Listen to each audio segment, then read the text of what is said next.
Valentine's Day tomorrow, I wanted to check in with Graham Stewart, who's head of public sector at Checkpoint, about the darker side of romance and where the scams come into it. Graham, how are you? I'm very well, thank you, George. Talk us through what romance scams are. This is where you get these cyber criminals, and let's just abbreviate that to criminals. They create online relationships, and they're fake, to basically steal money, personal data, or access to people's accounts. So according to Action Fraud, now called Report Fraud, which is a government website you can go on, there were nearly 40,000 romance fraud reports in the last couple of years, and the numbers are astronomical. This is where someone is going to basically try and build some trust with you, some emotional dependence, and then try and scam you out some money. This is so dark, isn't it? Where do they commonly start from? Is it dating apps? How does it all work? Yeah, so normally what would happen is, and there are gangs of people doing this. This isn't like a one-to-one thing. Generally, there are gangs of people, so they'll have a fake profile on a dating app. They'll strike up a conversation with someone. They'll kind of lure them in. You know, the phrase currently used is love bombing. They'll absolutely shower them with compliments and interest. And then they'll ask them to move to sort of personal messaging. And that's where the scam then gets wings and really takes off. Is it, as with normal dating, a numbers game, or do they target specific types of people?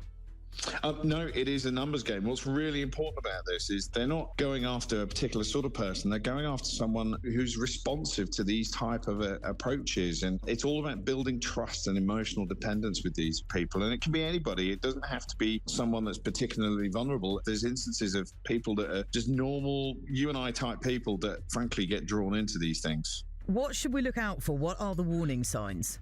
It moves too fast, really intense emotional language early on. Pressure to take the conversation off dating platforms into a private messaging app. Also, things like stories that don't add up over time, you know, or they change. They say one thing one day and another thing the other day.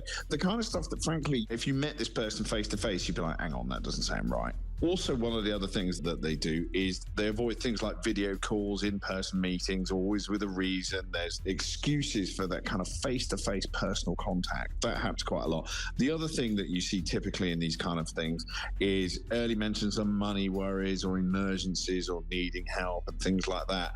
If that's coming straight out the blocks, that's a red flag. Always a red flag, but particularly with this. And when you say that often they'll avoid meeting or video calls, are there any instances where they do put someone in front of a camera? They will do that, but what they then tend to do is they tend to kind of encourage people to keep the relationship secret from friends and family. That's a massive red flag.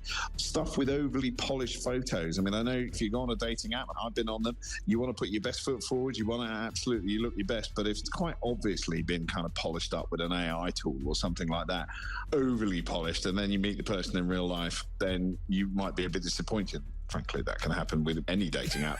But if it's overly done like that, and what you're looking for is all of these things together. I mean, the average amount lost to these scams was estimated in 2023 by Barclays to be £5,800.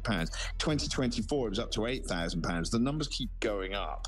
What we would recommend is if you've got this feeling in your gut that it absolutely looks too good to be true, this person just feels like they're almost too perfect, there's lots of these little red flags popping up, you absolutely should be walking away from it.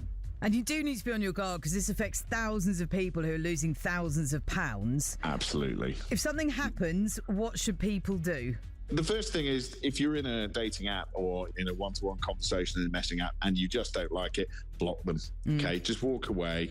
If you really do feel that you're getting into a situation that you're uncomfortable with, or you've parted with money, the first thing you should do is use the reporting tools on the dating app. You should also look to report it to Report Fraud. And if it's getting really, really serious, if you think, oh my goodness, I've lost some money, talk to your bank, get in contact with the police. Because these numbers are really serious. I mean, there's the numbers for the last year, the average loss was over £11,000. This is going to really impact people if they're not careful. Graham, thank you very much. Where can we go to find out more? There's lots of resources out there. Most of the dating apps will have resources on them. Report Fraud website's really good about this. But frankly, talk to your friends. If you're engaging in a relationship with someone and it's starting off and it feels like it's going a bit fast, it's not embarrassing. What it actually is you getting some validation that your thought in your gut is that this doesn't feel right. Get that validation, get out and go and find someone you really deserve. Great advice, Graham. Thank you very much. Have yourself a scam-free Valentine's. Thanks, George, and you.